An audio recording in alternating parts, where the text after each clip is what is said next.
In an era of growing imperialism and colonialism, it was sandwiched between two competing colonial powers. And before long, it was involved in two major wars with one of the colonial powers during the course of the 19th century. Welcome to the Why in History. I am Ajay Kaul, and today we are talking about Afghanistan and the events that shaped its destiny through the 19th and the 20th centuries. The modern history of Afghanistan can be divided into three distinct phases or periods, with the first phase starting in the 1830s, going all the way before the start of World War I. Now, in the 1830s, Afghanistan is an independent region which has British India on its east and Soviet Russia towards the north. And British India, more than Soviet Russia, is getting a little paranoid about Russian influence in this region. So in 1836, Lord Auckland, who was the Governor General of British India, dispatched a man by the name of Alexander Burnes on a mission to Kabul. And the core purpose of the mission was to explore Afghanistan geographically, politically, and strategically. And he did not disappoint. He traveled from British India all the way into Afghanistan through Kabul, meeting the Emir Dost Muhammad and going all the way up to Bukhara. And at the end of it, he wrote his travel memoir, Travels to Bukhara. And overnight, Alexander Burnes becomes a celebrity. He's invited to London and gets knighted by Queen Victoria in 1838. And his book is widely read, widely enough that its French edition lands in the hands of the Soviets. And they now start becoming skeptical. And that is when the great game between United Kingdom and the Russians starts. So the next 1 year or so, you have UK reporting that a Soviet spy was spotted in Afghanistan, and the same happens. The Soviets report that a British spy was spotted in Afghanistan, and the great game continues. But the British keep getting more suspicious and paranoid, and ultimately they get approval to invade Afghanistan, depose the king or emir Dost Muhammad, and install their own Shah Shuja, who's been living in India for 30 years. So the British forces invade Kabul in 1839, and by 1840, Dost Muhammad has surrendered, and Shah Shuja is installed as the new emir. So while Shah Shuja is in power, the British also settle in Kabul, and there's a whole military battalion present. And as the Afghans see that, they begin to realize that Shah Shuja is merely a puppet in the hands of the British. And in parallel, Emir Dost Muhammad, who had been deposed, he's able to inspire and instigate the people of Afghanistan to revolt. And this could be seen as the first sign of the unification of the people under the flag of Afghanistan.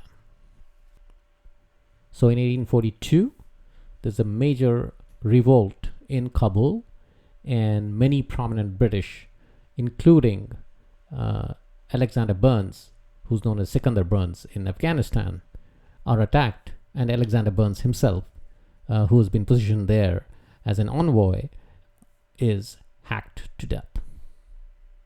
And majorly short on reinforcements, the British decide to surrender and beat a retreat to the nearest garrison that was in Jalalabad.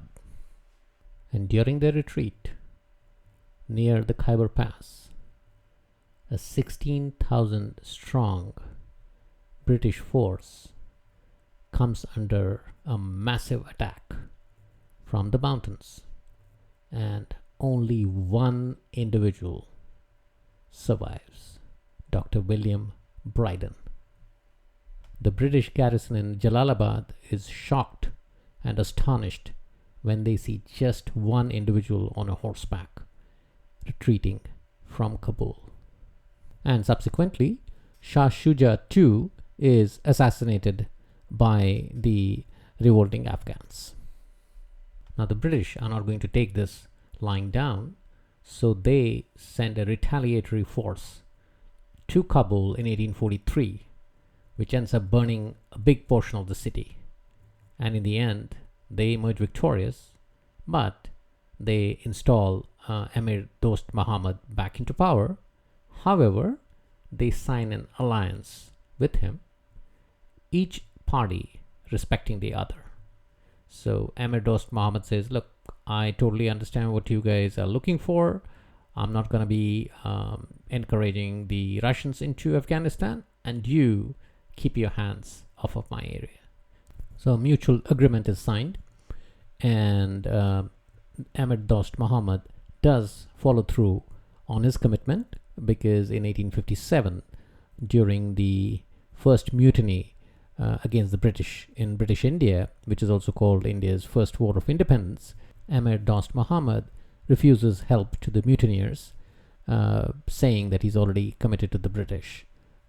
So in 1843, with the reinstallation of Emir Dost Muhammad, the first Anglo-Afghan War came to an end. Now fast forward to 1875. Lord Lytton is the new Governor General of India, and Sher Ali Khan, the third son of Dost Muhammad, is the new Emir of Afghanistan. And after Lord Lytton takes over, there's again a growing concern among the British of a Russian influence growing in Afghanistan, and Lytton is thinking of doing something about it. So Lord Lytton wants to send a diplomatic mission to Kabul, and Sher Ali Khan refuses this. And then in 1878, Russian General Stolitov is admitted to Kabul, while Lytton's envoy, Sir Neville Chamberlain, is turned back, and that really ends up being the last straw for Lytton. And on November 21, 1878, the Second Anglo-Afghan War is launched by Lytton. The British Army occupies Kabul. The Emir Sher Ali flees the capital and will end up dying in exile in early 1879. And in May of 1879, the British recognize Sher Ali's son, Yaqub Khan, as the new Emir. And via the treaty at Gandamak, the British are allowed to set up an embassy at Kabul. And in addition, the Emir agrees to conduct his foreign relations with other states in accordance with the wishes and advice of the British government. So essentially, foreign relationships and foreign policy is now under the British. This British triumph too is short-lived, and within a few months, in September of 1879, the British envoy Sir Louis Cavagnari is murdered in Kabul. And once again, British forces are sent in full force under the command of Sir Frederick Roberts, and they occupy Kabul, and Yaqub abdicates his throne.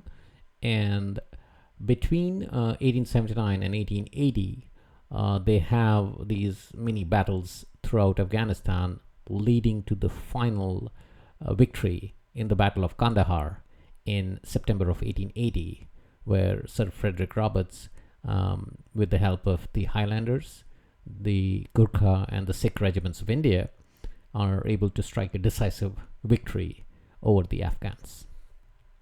Subsequently, Abdul Rahman, a nephew of Sher Ali Khan, becomes Emir, and it's during his time that the Durand Line, which is a 2,640 kilometer or 1,640 mile border between Afghanistan and British India, is drawn. Essentially, Sir Mortimer Durand, a secretary of the British Indian government, and Emir Abdul Rahman Khan signed the agreement on November 12th, 1893 in Kabul. So in this part of Afghanistan history, we see one political assassination, that is of Shah Shuja, several abdications of the emirs, and 2 wars fought with British India. Now, moving on to the time around World War I, that is between 1914 and 1918, in Afghanistan there was widespread support for the Ottoman Turkey Empire against the British. But the Emir of Afghanistan at the time, Habibullah Khan, was able to maintain a policy of non-involvement throughout the war, kind of staying in line with the agreement they had with the British of the foreign policy being in line with Britain's interests. But the anti-British sentiment became more intense, and Habibullah Khan was assassinated in February of 1919. And subsequent to that, his son Amanullah Khan took over as the new emir. Now, with the assassination, there was a lot of discontent and suspicion, especially around Amanullah Khan. So he needed to come up with something to reassert his authority and establish some credibility. So what does he do? He decides to launch the Third Anglo-Afghan War in May of 1919. Yes, contrary to the previous 2, where the British initiated those wars, this time it was Afghanistan initiating a war against British India. Now, Amanullah Khan wanted to assert Afghan authority, but he had 2 factors in his favor, which he was hoping would lead to his victory in the Third Anglo-Afghan War. The first one was the British had just come out of World War I, so were most likely going to be weary of fighting another war. And the second one was the rising freedom movement in India, specifically after the Amritsar massacre incident, also known as the Jallianwala Bagh tragedy, wherein British Brigadier General Reginald Dyer had fired upon a crowd of protesters, killing hundreds and wounding several more hundreds.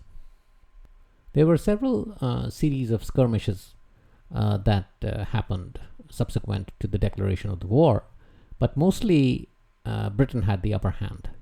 And ironically, one of the generals leading the British assault was the same Brigadier General Reginald Dyer, with a few battalions of Indian soldiers.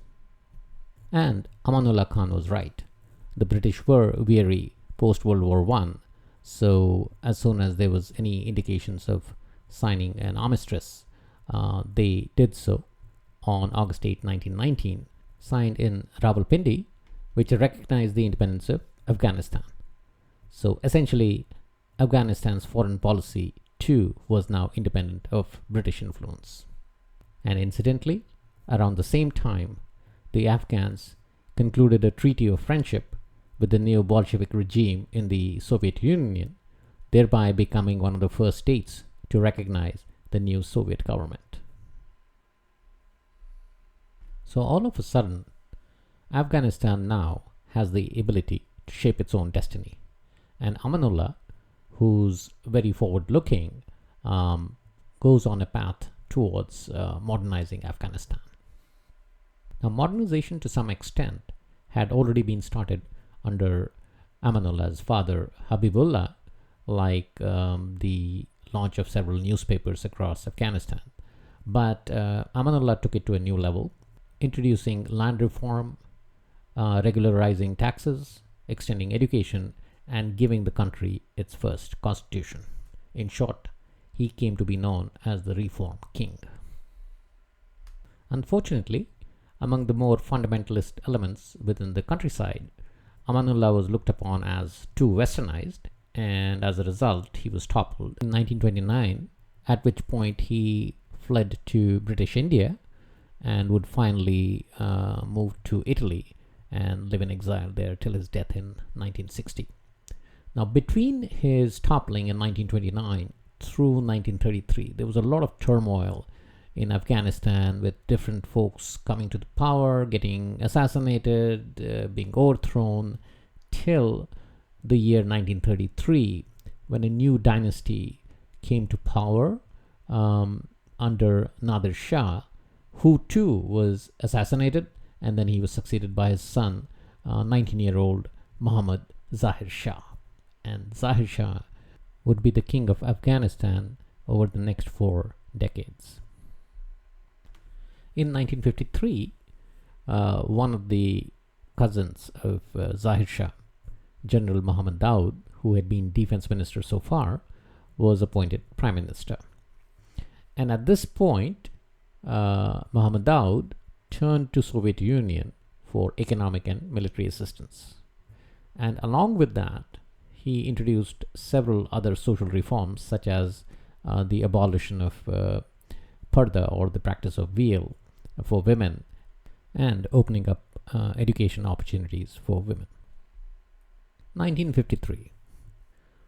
The US has just toppled the government of Mohammad Mossadegh in Iran, and Iran is now an ally of the United States. So Afghanistan has Iran on its west, Pakistan on the east, and the Soviet Union in the north. So it is sandwiched between the two opposing parties in the Cold War, and Daud exploits it to the fullest. Between 1955 and 1978, the Soviet Union poured in $2.52 billion, and the United States poured in $533 million in aid into Afghanistan. And several development projects were completed during this time, like the Helmand Valley project, which was built with US assistance. But as Prime Minister, Muhammad Daud rubbed Pakistan the wrong way because he refused to acknowledge the Durand Line. So subsequently, due to political pressure, he was forced to resign in 1963 as Prime Minister. But in 10 years, in 1973, Muhammad Daud was back, and he seized power in a bloodless coup and declared Afghanistan a republic and himself the president of Afghanistan. And during this time, he broadened his economic and social agenda. Women were allowed to work as well. And he also expanded his foreign policy to build relationships with neighbors like Turkey, Iran, etc., who were more within the American bloc of countries. He's supposed to have made a comment once saying that he was happiest when he could light his American cigarettes with Soviet matches. That tells us a lot about his foreign relations strategy. And during his tenure as president, he became more and more skeptical of communists. So much so that he tried to purge his own party of any communists and any other prominent communist leaders, prominent among them being members of a political party by the name of People's Democratic Party of Afghanistan, or PDPA. And on April 28, 1978, almost 5 years after he had taken over as president of Afghanistan, Muhammad Daud was overthrown and assassinated during a coup by members of the PDPA, and subsequently, one of the PDPA leaders, Nur Muhammad Taraki, became the new leader of Afghanistan. And in December 1978, he signed a 20-year friendship treaty with the Soviet Union. Taraki, though, was a very heavy-handed person, and his dictatorial style ended up creating a lot of opposition to his government. And as he saw the turbulence and the opposition rise, he is supposed to have approached Soviet leader Leonid Brezhnev to intervene in Afghanistan. Yes, Soviet intervention in Afghanistan was actually the result of a request from the leader of Afghanistan.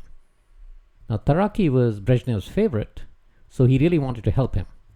But a majority of the Soviet brass, including the intelligence, were against any military intervention in Afghanistan. But in September 1979, Taraki himself was overthrown and murdered.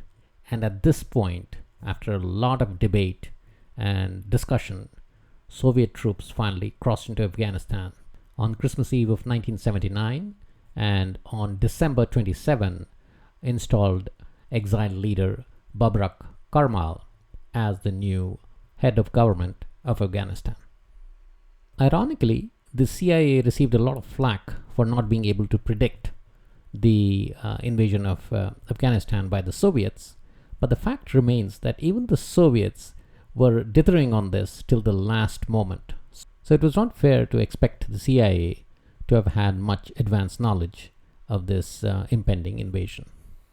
The world was shocked at this sudden invasion, and this was the primary reason a majority of the Western powers ended up boycotting the 1980 Olympics in Moscow. So one thing to notice here is, from 1919 onwards, though Afghanistan has been by and large peaceful, the transfer of power has been more on the violent side. And whenever that happens, the probability of democracy having a chance diminishes. So when the Soviets moved in, the cities of Kabul and Kandahar did not take too long to be brought under their control. But as they started moving into the countryside, they faced a much different ball game, because the Afghanistan countryside is more of a collection of many small principalities, each ruled by their own independent elders. They do not appreciate any foreign entity coming in and trying to subjugate them or put them under control. And local resistance fighters, called the Mujahideen, rose in defiance against the Soviets. The Mujahideen, though, needed a lot of military aid to be able to fight the Soviets. And here is where the CIA saw an opportunity to convert Afghanistan into Soviet Union's own Vietnam. But the CIA needed funding for this covert operation, and it found a very unique supporter in a Texas socialite, Joanne Herring. Joanne was a close confidant of Pakistan President General Zia-ul-Haq, and General Zia desperately needed the Americans to intervene in Afghanistan, but not too overtly. And who was Joanne Herring dating at that time? Texas Democratic Congressman Charlie Wilson. Yes, the same Charlie Wilson who was played by Tom Hanks in the Hollywood movie Charlie Wilson's War, which does depict Charlie Wilson and Joanne Herring's involvement in the covert operations of the CIA in Afghanistan. Coincidentally, Charlie Wilson was on the House Appropriations Subcommittee on Defense, which was responsible for funding CIA covert operations. The military aid from the US to Pakistan had been cut off because of intelligence related to Pakistan's nuclear ambitions. However, with the approval of this covert military aid to Afghanistan, Pakistan technically became the conduit for the supply of arms, equipment, and training to the Mujahideen rebels. And this meant Pakistan too could conduct its own covert war against India using some of these weapons. But it was not till 1986, when almost half of the population of Afghanistan was reported to have been displaced by the war, that the tide slowly started shifting towards the Mujahideen rebels. And what made that shift possible? The Stinger missile. The missile launcher could be carried on the shoulder and had the ability to bring down the Soviet helicopter gunships.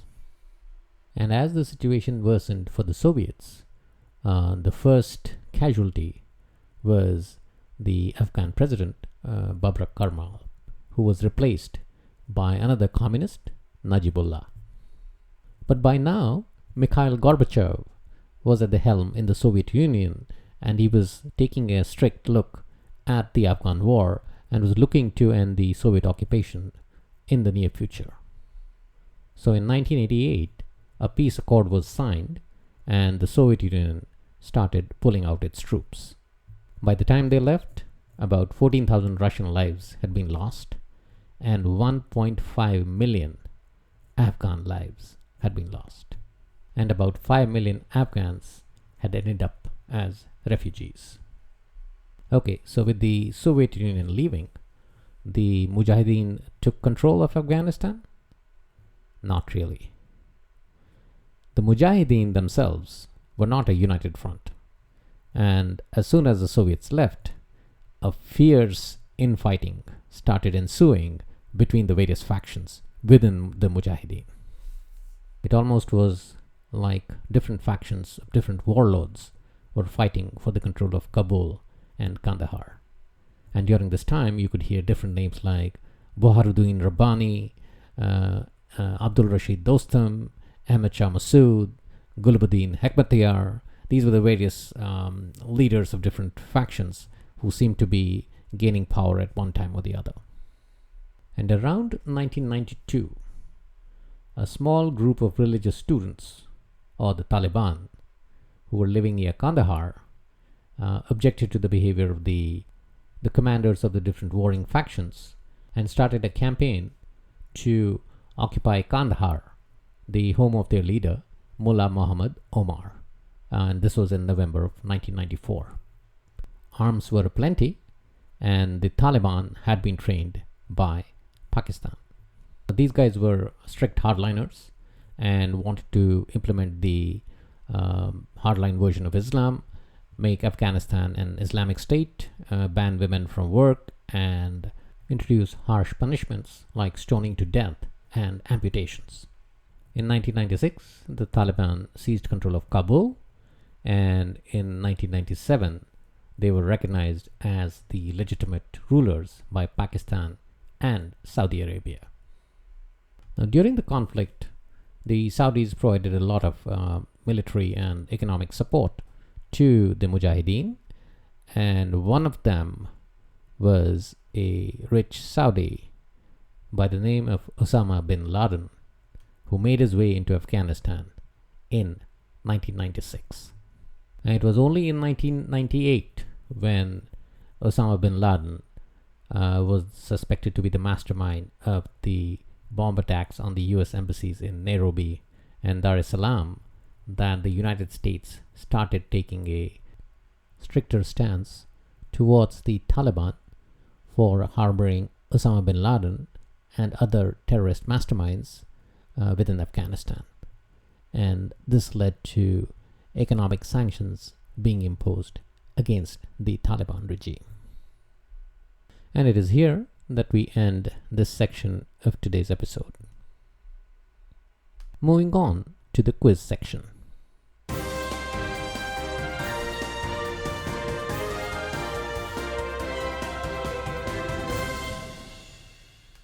Question from the last episode. Which political leader has had the most assassination attempts in history? 638 Ways to Kill Castro. This was a Channel 4 documentary film broadcast in the UK in November of 2006, and it told the story of some of the numerous attempts of the CIA to kill Castro. Yes, the answer is D. Fidel Castro of Cuba, who had about 638 assassination attempts during his lifetime. On to the question for this episode. Which US president ended the economic and military aid to Pakistan after intelligence reports about its nuclear program surfaced? Was it A. Jimmy Carter, B. Gerald Ford, C. Richard Nixon, or D. Lyndon B. Johnson? Once again, which US president ended the military and economic aid to Pakistan after intelligence reports about its nuclear ambitions surfaced? A. Jimmy Carter, B. Gerald Ford, C. Richard Nixon, or D. Lyndon B. Johnson? The answer will be provided in the next episode. That's all we have in this episode. In the next episode, we take a short break from politics and go into the world of the Olympics and trace the history through the years. But surprisingly, they will provide us a sneak peek into the surrounding political situations at that time. Till then, stay safe and keep exploring the why in history.